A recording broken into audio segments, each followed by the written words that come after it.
اومدم سراغت پلیس منفی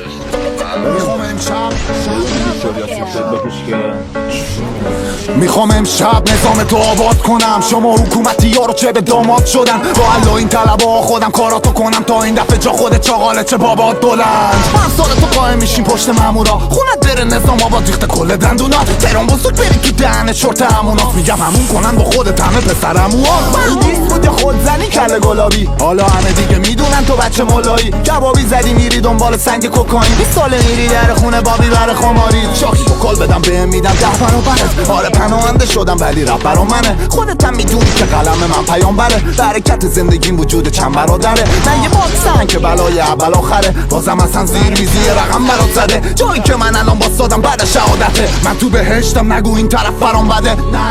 شما این کارو شروع کردین اما پرچمتون رو ما فرو کردیم. مثل آفتاب طلوع کردیم، آره حقیقت همینه چاقال دروغ تعطیل. فصل یکو تو شروع کردی ولی کس کونتون رو ماها غروب کردیم. بعد لندن شما غروب کردین، آره حقیقت همینه چاقال دروغ تعطیل. رفیقامون منو ببینن جغت میکنن، بیا سرت چرا الان دارن عرق میخورن. دونه دونه بهم زنگ زدن گفتم بیخیال، گفتم حک لازمه گفتم غلط میکنن.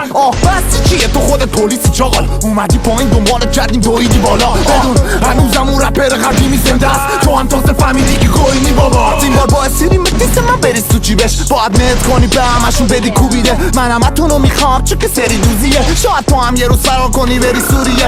از پایگاه مقاومت که تو جی سرابو کرد سامان سرابو ام جی تخماشو بس پستون تو کلاب هست. وقتی تو حیرون تو بگه سیجی سرای ساتون تو کلاب هست. مثل بچه محلا جای ما همه تهرونو بگازن. برام فردی نداشت اون روزا زندون و عبادت، رفیقتم اون روزا کردم مهمون رفاقت بماند. این رپ لعنتی خونمه واقعا، ببخش اگه آبجی ندارم و شوهرت دادم.